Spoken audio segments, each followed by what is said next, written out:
It's not all fun and games on the high seas. Prepare to relive the most heartbreaking moments from Oda's iconic swashbuckling series. Join me as we tally down the times throughout One Piece that had everyone in tears. 10. Usopp leaves the Straw Hats. Usopp was one of the early Straw Hats members, and by the Water 7 arc, he'd become an indispensable component of the crew. Usopp decided to leave the group due to feelings of inadequacy and the conviction that Luffy was heartlessly abandoning Mary when she could still be fixed.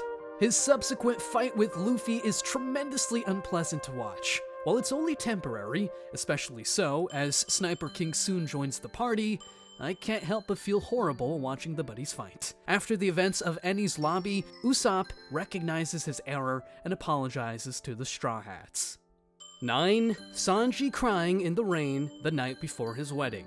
Sanji leaves the crew voluntarily to attend a political wedding to one of Big Mom's daughters, the supposedly charming Pudding, so his family is separated from his pals. There are several notable scenes preceding this, the one where Luffy's voice breaks as he tells Sanji that he can't be king of the pirates without him, instant tears, but there's just something so painful about this scene in particular. Pudding mocks Sanji without realizing he can hear everything she says, even though up until this point, Sanji felt Pudding was just as much a victim of her family's plots as he was. We see a close-up of Sanji softly sobbing as he fails to light his cigarette in the rain as he hears her laughing. Can't something go right for him once? 8. Robin at Enies Lobby. Let me just confess that I didn't like Nico Robin when she was first introduced. To me, she was a meaningless, forced figure who should not have been forgiven for her crimes at Baroque works, but after witnessing all of the Enies Lobby arc, my opinion has entirely shifted. She had to go through a lot to get to where she was that day, spending the last 20 years of her life alone, hounded by the entire world. Devil's Child was her nickname. Nobody gave a damn about her. They only wanted her dead. Saul was the only person who cared about her and taught her to laugh. Unfortunately, he was slaughtered along with the rest of the hamlet, leaving Robin to go wherever she can. She can only laugh to keep from crying further. These events continued to Enies Lobby. I despise Arlong because he is a villain, but I despise Spandam because of who he is as a person. He pushed Robin, humiliated her, and had her go through so much to get to her prison while knowing all about her past. Her passionate plea to Luffy and his friends demonstrated that she did not want her life to end in such a tragic way, especially not with this man. He beat her so badly on the way to the prison that all she had to grip with were her teeth. It was heartbreaking to see her go through all of that. This man only did it because he was afraid of her and beat her because the chains allowed him to.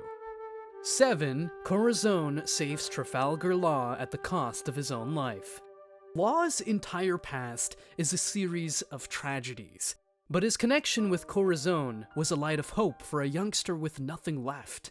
As a terminally ill youngster with no family or home, the young Law joined the Doflamingo Pirates, but soon found a family in the compassionate Corazon, Doflamingo's brother.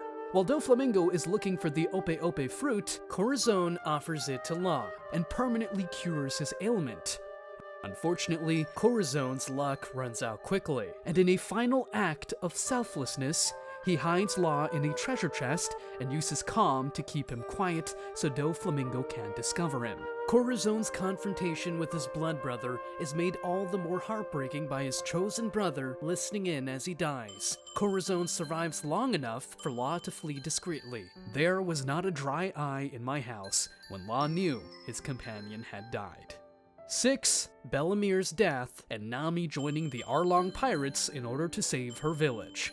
Many One Piece fans will cite the Arlong Park arc as the first time they thought, oh, this is really good, and for good reason. The scene where Luffy places his straw hat, his treasure, on Nami's head as a silent assurance that he was going to handle Arlong just because his crew member was sad is one of the best parts of One Piece, or peak piece, as fans like to call it. That scene would be less powerful if Nami's tragic tale hadn't preceded it. We discover Nami was raised by Bellamir, a former Marine with a troubled past who adopted Nami and another girl, Nojiko, and reared the two as her children. When Arlong and his pirates attacked their island, Bellamere gave her life to protect her daughters.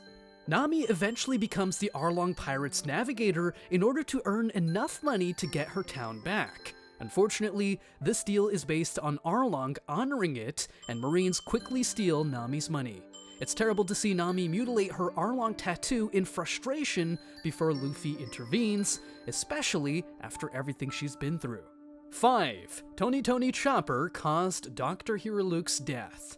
When the crew first encounters Chopper, Luffy and Sanji attempt to eat him. When they realize how amazing he is, Luffy tries to enlist him, and Dr. Kureha tells the crew about Chopper's tragic backstory. When Chopper was a young reindeer, the other reindeer ridiculed him because of his blue nose. How does Oda think of these things? And they also bullied him because he ate the human fruit. Chopper, now too human for the reindeer and too reindeer for the humans, found himself on the outskirts of civilization until the gentle Dr. Hlukes brought him back to health after being injured by terrified villagers. The two formed a father-son bond, and Hlukes' idea that every ailment has a cure molded Chopper's perspective on medicine, assisting him in becoming the amazing doctor he is today. When Hlukes knows he has terminal cancer and just a few days to live, he kicks Chopper out of his house rather than have him see his death. Chopper eventually recognizes what's wrong and embarks on a quest to find the Ami Udake mushroom, which he believes will cure any ailment. He returns, bruised and battered, with the mushroom, and Hlukes, moved by Chopper's compassion, eats it and declares himself cured. Unfortunately, the fungus is highly deadly. Hlukes had always told Chopper that the Jolly Roger was a symbol of vigor. Chopper misunderstood the skull and crossbones emblem next to the mushroom for a good thing, and Chopper had accidentally cut Hlukes' life short. Hlukes takes poison to prevent Chopper from being the cause of his death, causing a massive explosion in front of Wapple's castle. 4. Brooks' backstory. Making characters' origin stories sympathetic might be difficult. Fans appreciate it when they see themselves in a similar situation and how difficult it would be. Brooks' history is one of the most difficult to bear because of what he went through and how long he had to put up with it. Brooks had to watch everyone he cared about perish before being brought back to life with the help of his devil fruit. Brooks was forced to sail the oceans alone, surrounded by his loved ones' skeletons.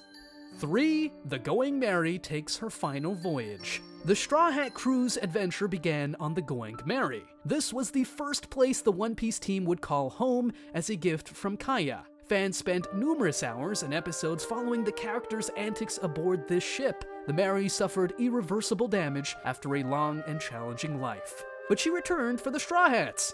She was repaired up just enough to save the crew from Eni's lobby. Yeah, this was enough to make me cry, and then she had to rest while they sailed back to Water 7. The crew was crying, I was crying, and the crew of the Going Merry still wanted to sail with them for another day. Luffy apologizes to her for not taking appropriate care of her. At this point in the scene, I'm openly bawling, and she tells him she's happy sailing with them anyhow. Going Merry is gone, but never forgotten.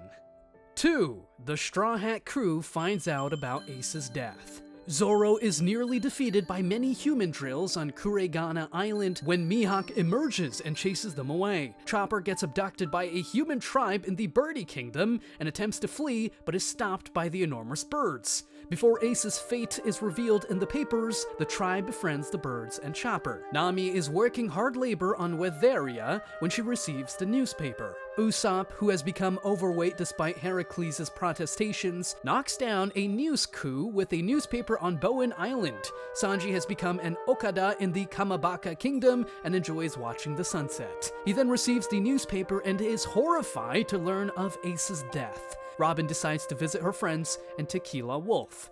Meanwhile, Frankie recalls defeating a mechanical polar bear on Karakuri Island after discovering a cola stash just as a fax machine prints out a newspaper announcing Ace's death. Brook is making music for the Longarm tribe in Hungaria when he loses focus and learns of Ace's death. Zoro returns to Kuregana Island and informs Mihawk that Kuma transferred him, and Mihawk notifies Zoro about Ace's death. Knowing their captain was going through that was genuinely heart-wrenching, and there was nothing they could do. 1. The death of Luffy's brother, Ace. Nothing compares to the immense loss of witnessing Luffy's brother give his life. Just as it appeared like things were looking up, Luffy and Ace fight alongside each other against the Marines. They plan to flee together until Admiral Akainu insults Whitebeard. Ace assaults Akainu, but his magma abilities are superior to Ace's flame abilities. Akainu then went after Luffy, leading Ace to step in. Ace's internal organs suffer severe damage as a result of the attack. Ace realizes he's not going to make it. Luffy reminds Ace of his boyhood vow to never die. He replies, if it wasn't for having Luffy as a younger brother to look out for, he would have given up living. Ace fades away, leaving his team with these final words. Old man, everyone, and then there's you, Luffy.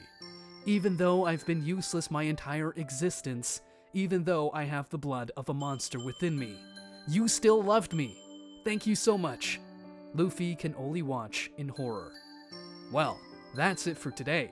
Please share with us in the comments which moment truly made you cry. Also, if you enjoyed the video, please like, share, and subscribe. We really appreciate your support.